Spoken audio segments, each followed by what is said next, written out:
Hello, good afternoon. So, andito tayo ngayon sa Sandia Peak Tram dito sa New Mexico. So, ayan. Sasakay tayo ng tram ngayon papunta doon sa bundok. So, tingnan natin kasi sabi nila maganda yung view. Anyway, located pala itong tram sa Albuquerque, ano? So, open sila from 9 a.m. until 8 p.m.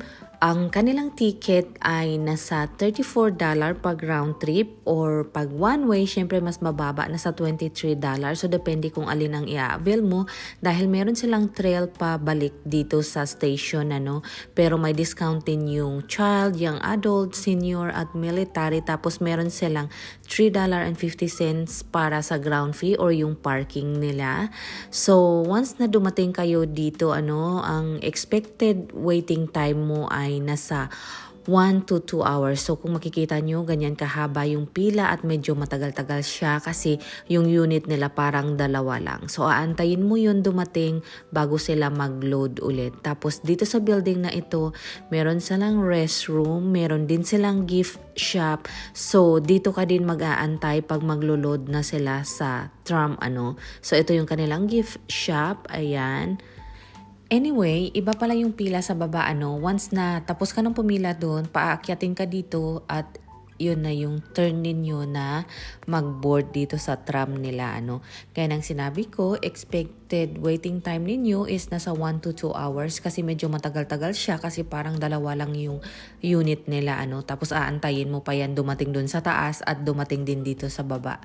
So, ayan, after nila mag-unload, syempre time na natin para sumakay, At just imagine, medyo siksikan siya talaga sa loob. Nakatayo lang kayo, meron silang upuan pero limited lang. Tapos, yung travel time ay nasa 15 minutes.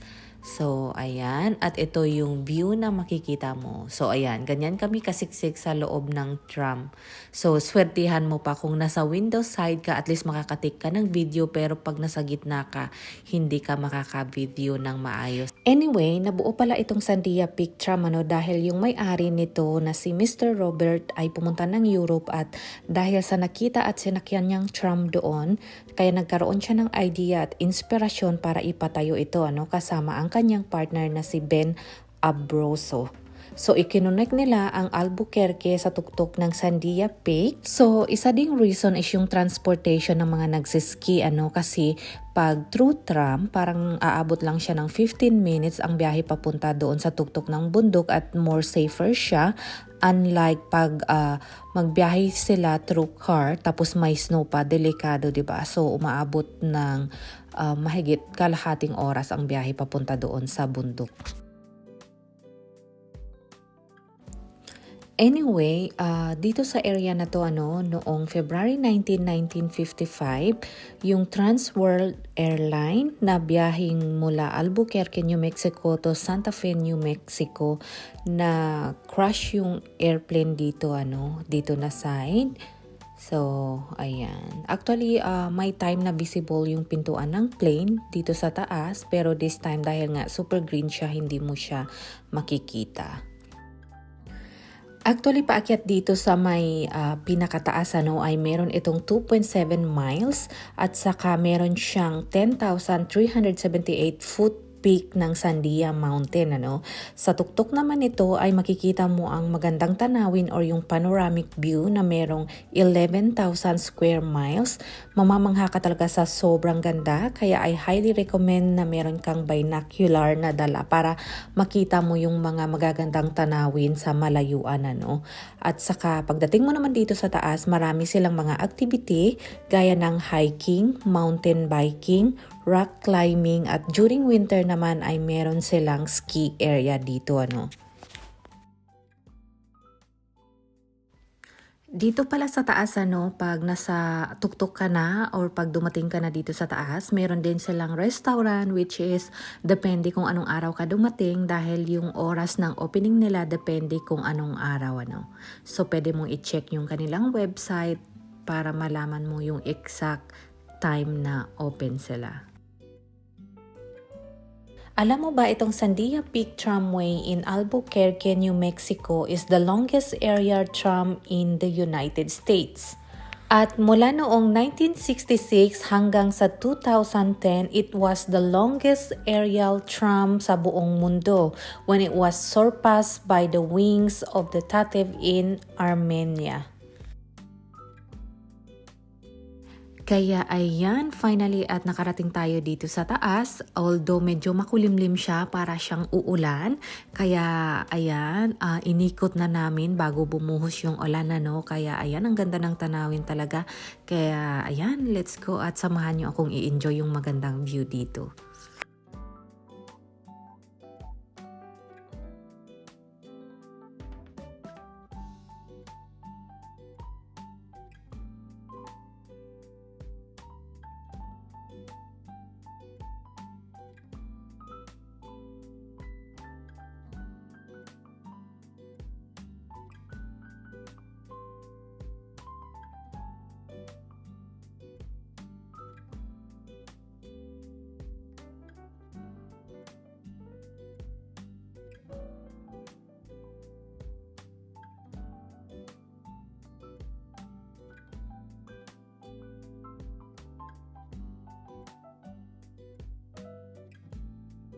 Another information pala regarding dito sa Sandia Peak, ano, yung construction ng tramcar ay umabot ng 2 years and 60 days.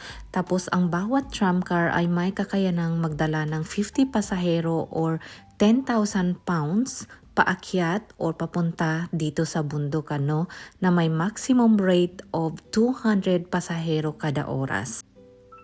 Ang tram ay merong 10,500 na biyahe bawat taon on average.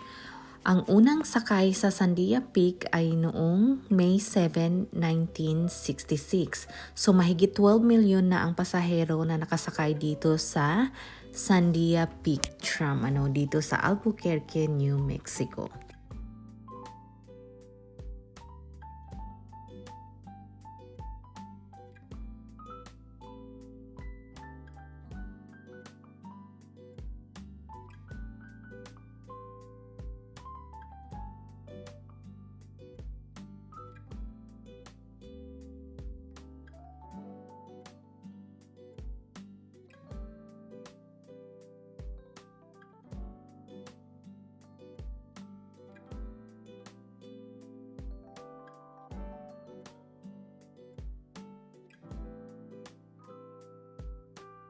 So, ayun na nga, ano, sakto at natapos natin dito. Actually, hindi naman masyadong maluwang yung iikutin mo, kaya makikita mo siya agad. And then, saktong umulan or nag-hail. Kaya kung nakikita nyo, ayan, ang lalaki ng mga ice or yung hail, ano, ayan. Kaya masakit siya pag tumama siya sa'yo kasi medyo malaki-laki siya. So, since tapos na din tayo, kaya after dito, ano, pumunta na lang kami dun sa may tram terminal para pabalik na tayo doon sa baba.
Actually, nag-antay pa kami ng medyo matagal dito sa terminal dahil nga hindi makakaalis yung tram pag umuulan or merong kidlat. Anyway, here is more information how they build this Sandia Peak Tramway. The Sandia Peak Tramway is 2.7 miles in diagonal length and is a bi-cable double reversible aerial passenger tramway.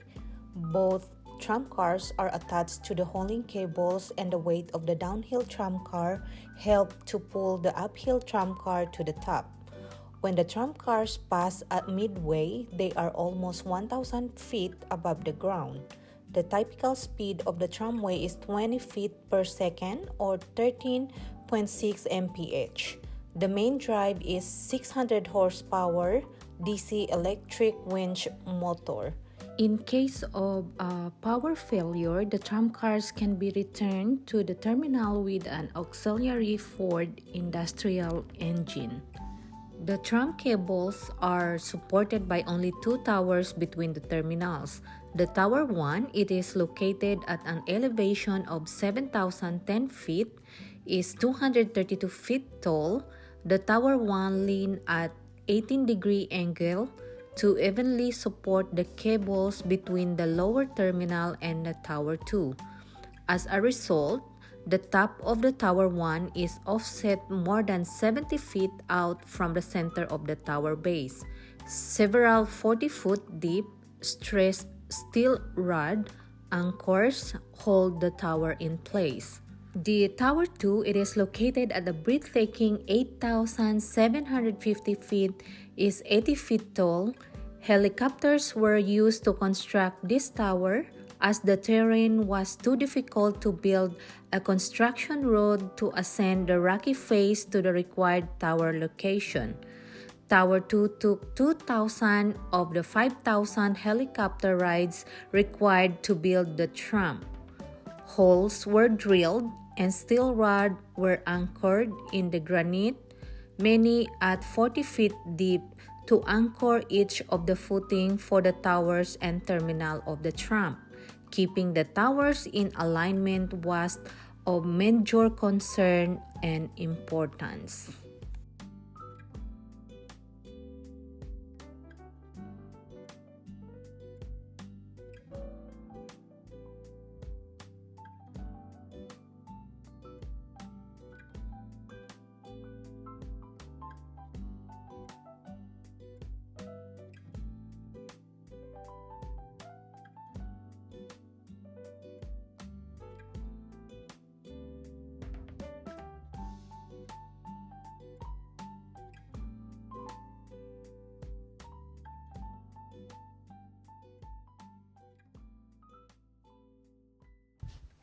Nung medyo malapit na kami actually sa may terminal, biglang huminto yung tram dahil nga sa lakas ng ulan at kidlat.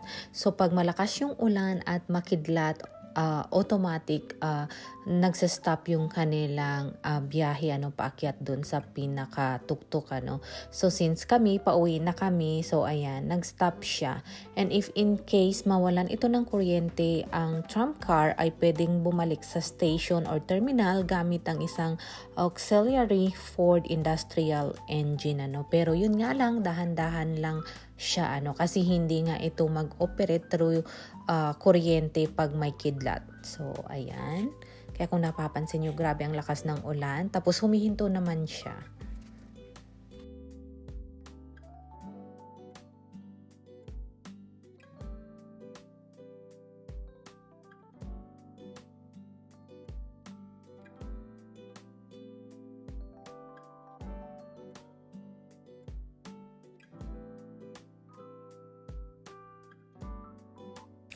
So ayun na nga saktong-sakto bago lalo lumakas yung ulan or yung hail, nakarating na kami dito. So ayan, may portion pala na open kaya expected mo medyo mababasa ka.